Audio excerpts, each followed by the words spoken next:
experience going on this morning, and then we'll be going to a VIP sloth experience. So it's gonna be really cool. This is Flash, he's our two-toed sloth.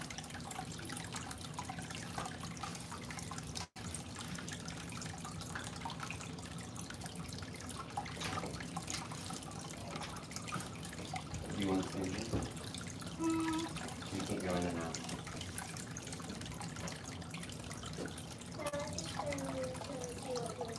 I'm getting ready to film you, making sure I've already started the experience.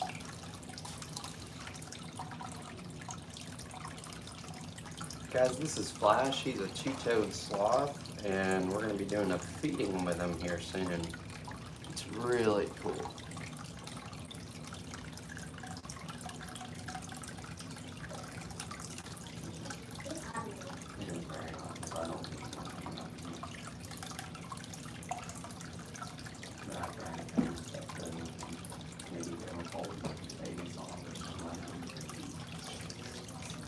Okay, go ahead and leave people.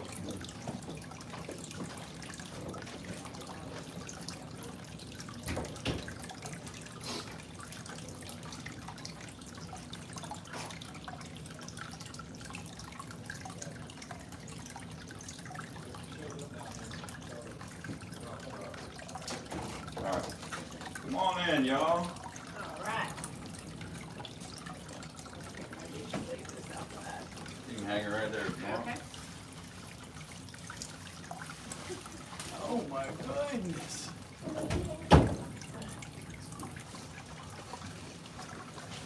Forgot to ask you before we walked in, we forgot to hit the hand sanitizer. We hit it. Okay, great, perfect. We remembered. All right, so you guys know we've live streamed pretty much everything, right? You guys are okay with social media? Sure. Good, perfect. All right, y'all, so this is Flash. Flash is a two-toed sloth. Let me show you the rules of the game here. This is Flash's food. This is not. He cannot see the difference between these two. His vision is horrible. So you put this one in his mouth. You do not put this one in his mouth. And you give him his food just like this. There you go. You're welcome to pet Flash like this. He does not like to be scratched like that. He likes to be just petted like this. He doesn't particularly like to be petted on the belly side. But you're welcome to pet him like this, and just don't scratch him like that. He doesn't like it. There you go first. All right. And you can stand approximately this close to Flash to take your selfies. You can take all the pictures and all the videos you want to take. It is completely free game. And Kevin usually cuts up some short version and posts it in some form later. Yeah. You're welcome to download those off of social media. They usually go away after about 30 or 45 days or something, right? Right. So do remember to download them before they go away, because we don't save them. Okay. All right, so you are welcome to give Flash his breakfast. Flash is a sloth. Flash is a two-toed sloth. Alive in the world today, there are two-toed sloths and three-toed sloths. Differences between them: they all have 3 toes on the back feet. Two-toed have 2 on the front. Three-toed have 3 on the front. A three-toed sloth has more vertebrae in their cervical spine from their skull to their shoulders. So a three-toed sloth turns his head 270 around like an owl, like that. A three-toed sloth has 3 vertebrae of a tail. A two-toed sloth like this has no tail. But they have the same number of vertebrae from end to end, so that means that the two-toed has more vertebrae between his hips and his shoulders. So the two-toed is going to turn around like a slinky. And if you take one of the pieces of food and you lead him around in a circle with it like this, you'll see how far that sloth can turn. Wait till he gets done chewing his last bite. You don't necessarily have to get it all in the first 5 minutes. But He wants wants some. yeah, just lead him in a circle. We're done. Okay. I'll do it. So and look how he can just hardcore out there. He's super strong. He's got crazy core strength. He's like, lady. So he can turn until his hips are basically almost 180 out from his shoulders, because he is very much like a slinky. So yeah, you can. Work for it. Do I feed it? So sloths are slow. Sloths are famously slow, but sloths are slow in ways you don't think about an animal being slow. So they are slow not only in their movement, they're slow in their digestion, their metabolism, their metabolic processes. They are slow in every way that an animal can be slow. Gimme, gimme.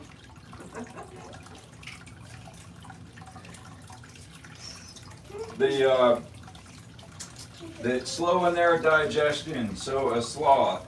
The first studies on how slowly a sloth digests its food, they put some 3 millimeter glass beads into some sloth's food and just waited to see how long it took them to come out. That was 61 to 64 days. So that was where they started out, thinking how long it takes a sloth to digest. No one seriously believes that anymore. These days most people would just tell you, boy, I cut that one kind of big. These days most people would tell you that a glass bead just doesn't move through a sloth system the way that a... Oh, well, he's taking Carrot wood. Wow, did I cut any other ones that big? There's one. Cut that one again. The glass beads don't move through a sloth system the way that food does. So the next time that they undertook to determine how slowly a sloth digests its food, they put some durable dye onto various types of food, a way to see how long it took the dye to come out the other end. And that worked out more in the 18 to 30 day range. So still crazy slow, but not anywhere near 60 days. So, man, he just swallowed that whole big chunk. So he chewed a bit. Yeah. Do they have any issues? I guess they don't. They stay upside down so long. So his esophagus goes down and goes all the way around his stomach and then goes in.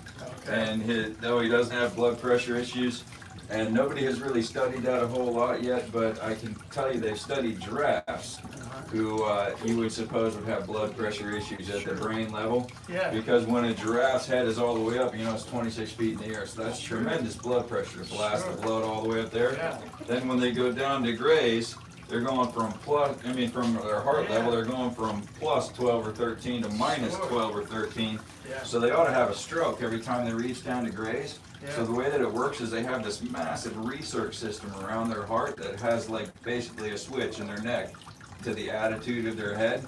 And as their head goes down, this research system opens up, and it only affects like their carotid arteries basically. I don't know what they call the long arteries of a giraffe's neck, but basically their carotid arteries to maintain a constant pressure at their brain. Yeah. But it doesn't affect the rest of their body. So Lord has designed some pretty crazy ways for animals to survive. That's incredible. And yet evolution is, when I was in school, you know, they change the books every time they print a new one because they figure out that they didn't know. Yeah. When I was in school, they used to tell you a giraffe was descended from Okapis just because they look alike. And then DNA came along and they're like, no, a giraffe is more closely related to a pig than an Okapi. There's no overlap at all. And then they used to say that giraffes had long necks because in a drought, the ones that were just a few inches taller would survive and the ones that are just a few inches left would die out. That's what my high school science book said. And then some rascally creation scientist said, hey, wait a minute, all male giraffes are 2 feet taller than all female giraffes. So doesn't that mean they were extinct in a single generation after one drought? Yeah. And then they're like, oh, what had happened was. So anyway, Let's rewrite that sign. How long did sloths live? no one knows. So in the wild, of course, these are prey animals, so that what they die of is being caught by a predator. In captivity, and in wild, they tell you that they think that a sloth lives somewhere around 20 years. In captivity, like most prey animals, they live much, much longer in captivity. So there are at least 3 that have lived to be 50 in captivity. And but as far as a hard answer for this is how long they can live, not that many sloths have been captive for that long. But the guy that our baby sloth Zoe and Dash came from has been in sloth conservation and breeding for 30 years now. He has, both him and Jeremiah Teets, who's a breeder up in Michigan, have sloths that are 35 plus years old, females still reproducing. And while no one can say for sure that it's true of a sloth, it's true of other mammals that most female mammals don't reproduce in the last 1/3 of their life. 1/3 to 1/2, so that would suggest they could still live a whole lot longer. Yeah. So solid answer is nobody can tell you for sure, but long. So, Where's but the majority of the sloth population? rainforest in Central America. So, Honduras, Brazil, equatorial rainforest is where they are. Costa Rica, lots of them in Costa Rica. Oh. But that is the biggest threat to them right now is loss of environment. And not only loss of raw acreage of environment, but fragmentation of the environments that they live in, you know, spots that it's forest and it's not. And power lines running through their environments. So when they're going along one power line like a bird, they're fine, but when they reach over to the second one or to the pole, you know, fried sloth. And so, yeah, we do hope that as people come out to this encounter, they'll at least put some level of consideration into what they could reuse, reduce, recycle, and not use so much out of the rainforest. But sloths, slow in their digestion, but they eat tremendously much food. A sloth eats 10% of its body weight every single day. Oh, wow. So that's sort of a ho-hum number until you consider it in human perspective. I weigh 180. That would be me eating 18 16-ounce porterhouse steaks every single day. Or maybe 30 or 40 hamburgers every day. Wow. And yet the sloth goes to the bathroom only once in a week or 10 days, 3 or 4 times a month. And when they do go to the bathroom, they come all the way down the tree, same side of the tree, and go to the bathroom in the exact same place they always do. And by the by, this is not where the sloth lives. This is where he does his encounters. Where he lives is on the other side of this glass. And where he lives, he has 2 stories to go all the way up. And he has lots of trees and hammocks and places to lay and places to sleep and places to play and everything else. He does not live in this kitchen. So if he is eating 10% of his body weight every day and goes to the bathroom only once in a week or 10 days, you might think that he would lose 100% of his weight when he goes to the bathroom. But he does digest his food and metabolize his food thoroughly. Just it's really low quality food, mainly leaves. Leaves are mainly cellulose. Cellulose is very not so nutritious and hard to digest. So the sloth, the sloth, when he does go to the restroom, is going to lose about 1/3 of his body weight when he goes to the bathroom. Wow. So again, human perspectives, I'm 180. Little quick math that will leave you horrified on that one. So the sloth, he is entirely safe from predators when he's in the tops of the trees, with the exception of eagles. And what did it say? Barn hard? What is it? It's an Auburn hat. It's Auburn. Why is Auburn barn? It's kind of a play on the Alabama people, which my husband is, call them barners. It was agricultural still. Okay, all right. And so this guy embraced it and made Barn Barner and Barnhard hats. So I figured You it ever was heard of that one? I'm not a appropriate. football person. I'm not a football person. That's probably either. why I haven't heard. Barners and Bammers. Yeah. Barners and Bammers. Okay, well, learn something new every I day. guess But it's I kinda figured like- that was appropriate for today. It's kind of like Yeah, the yeah, Huskers, barn. right? Yeah, there you go. Yeah. So Mine the is sloth, almost to the he's end. entirely safe from predators when he's in the tops of the trees, except with the exception of eagles, because he only weighs 15 pounds, so he can go way further out the branches than a predator that is large enough to threaten his life can go.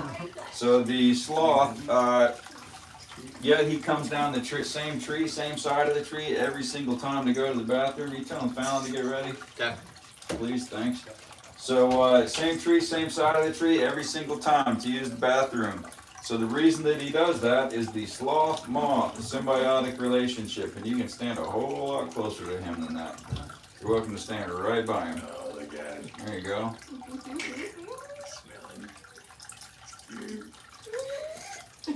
So the reason why the sloth comes down the same tree, same side of the tree every single time to go to the bathroom is the sloth-moth symbiotic relationship. So sloths need moths and moths need sloths in the wild, not in captivity. So in the wild, there is a type of moth called a sloth moth that lives nowhere in the world except in the fur and in the waste pile of a moth.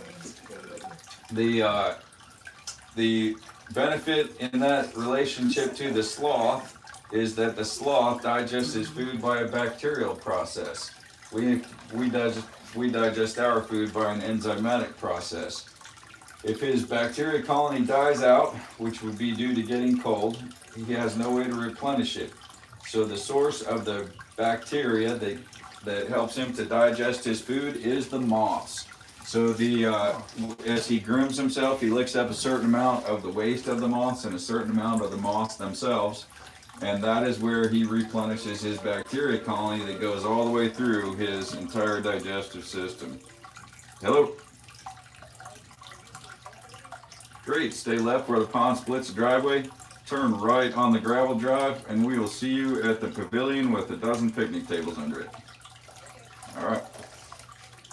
So do you keep a colony of moths to feed them? I guess? Nope. In captivity, he doesn't need the moths.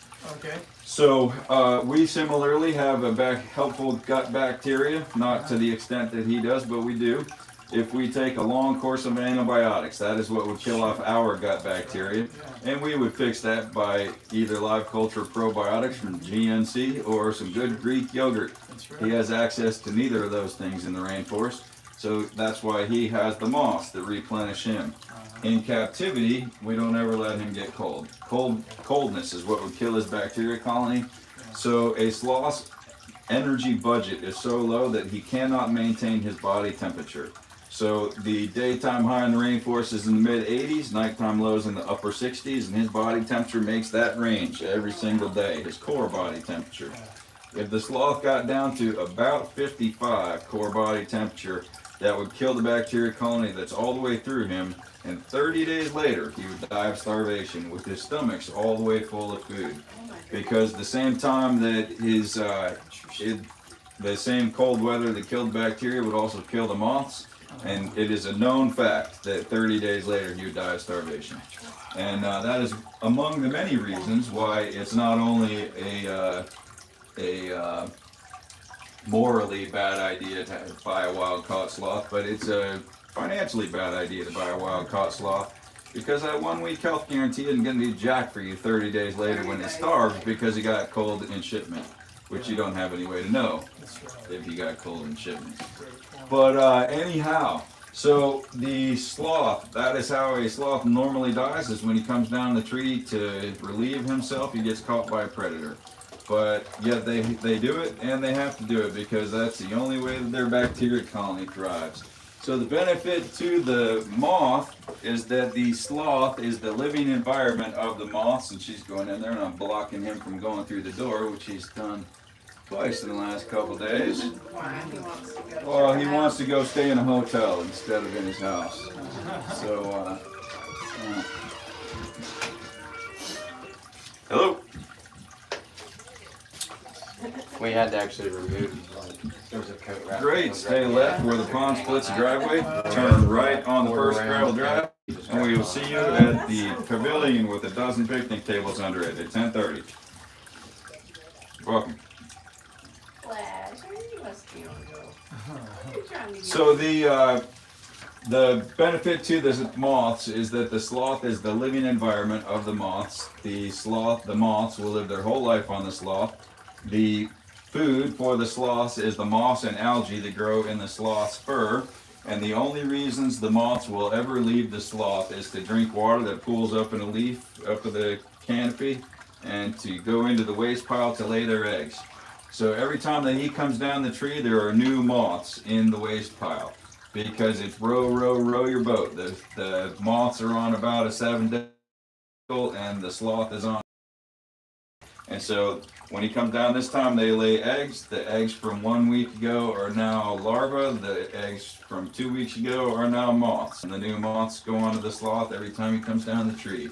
So And in the wild, he's got about 150 moths living in his fur at any given time. does he eat them, or they just live? He on does eat some of them, but just it's not so much that he's out to eat them, but he grooms himself, and when he does, he eats a certain amount of the waste of the moths and a certain amount of the moths themselves. They do give him some protein. And there's a in-depth in the weeds study about exactly how beneficial the moths are to the sloth. And this study was based on the fact that 3-toed sloths have more moths on them than 2-toed sloths. Because the 3-toed sloths with that little tiny tail, get down into the poop and they drill a little hole with their tail into the poop before they go. And since they are stirring the poo, that lets some of the larvae crawl up its tail, and the larvae get up onto the moth, as well as the up onto the sloth, as well as the moths flying up onto the sloth. So the moths are more dense on a three-toed sloth than on a two-toed sloth. And the study is examining their blood, and the three-toed sloths have significantly higher peptids and leptids in their blood than two-toed sloths do. And the peptids and leptids come from eating the moths themselves. And so, you know, there's some weird studies going on right now. And you can get yourself pretty wrapped around the axle reading various sloth websites, because a lot of them give directly contradictory information. Some just because people will type websites just to type websites and try to get clicks on them. And for instance, I read a thing about trying to know how old your tortoise is. And it's like a 3-page website, and in the end of it, it says that their best suggestion is that you would write down what day your tortoise hatched, and then add 1 year to that every anniversary of that date. And I'm like, really? I spent 15 minutes reading this website to find out you could just know what its birthday is and remember? Like, thanks for that. Never would have occurred to anyone otherwise.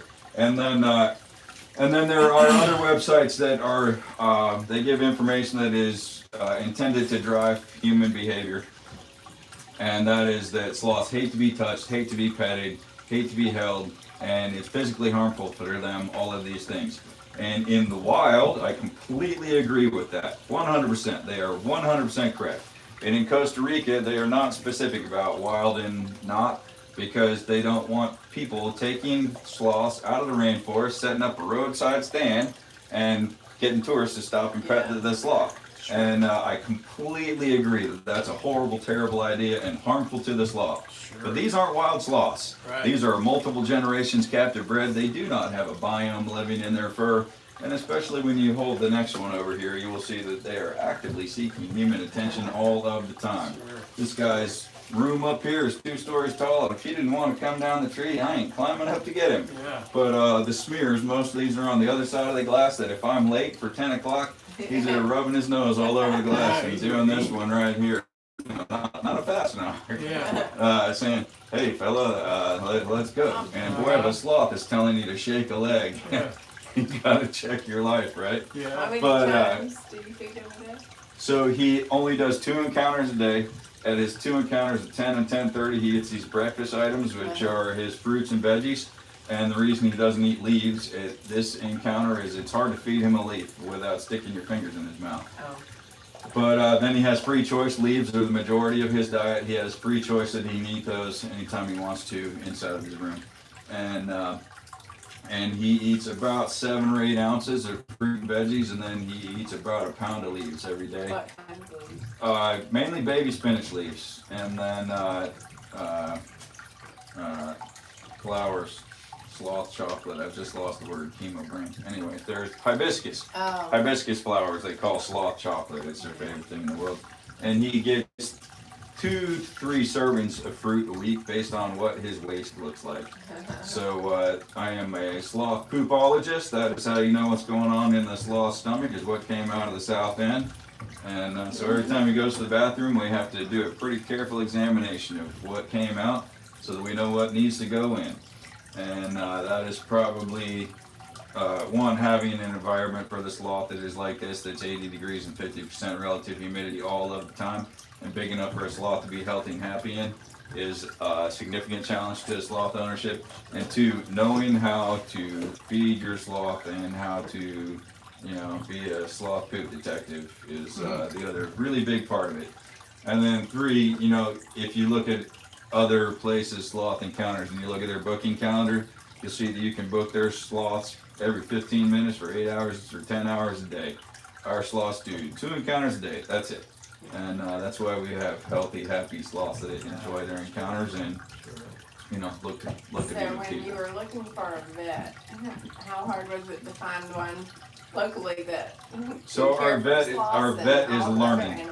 Okay. All right, so our vet is John Higdon Large Animal Services. Check him out, John Higdon Large Animal Services. And every time I get a new animal, he gets a new book. and he is closely related with the University of Tennessee Veterinary School. Because his interns can come here with him, and there's 40 breeds of exotic animals here that they can get up close and personal with. He gets the best and the brightest of the interns, and he's basically got a hotline to UT that anything that we need to know, they have resources for that. And then specific to sloths, because sloths are the hardest animals to vet, the breeder who breeds our baby sloths is a retired doctor of veterinary medicine who's been doing sloths for 3 decades. And he is the greatest source of knowledge of sloths, as far as I know, in the world. And so, you know, we have his phone number and cell number and work number, and we can get him on the phone in 5 minutes, any time of the day or night. And he's a great guy. And that's Richard Miller in Miami. But you guys are ready to go on to your next I event? think it's just the girls for this one. Just the girls, yep, all right. So you gotta scurry through the door. Well, Flash does not scurry through the door. And this is Fallon, and Fallon is gonna do your next experience with you. All right, and we will see you in 30 minutes. Thank you so much. Yeah, thank you so much. That was Welcome. amazing.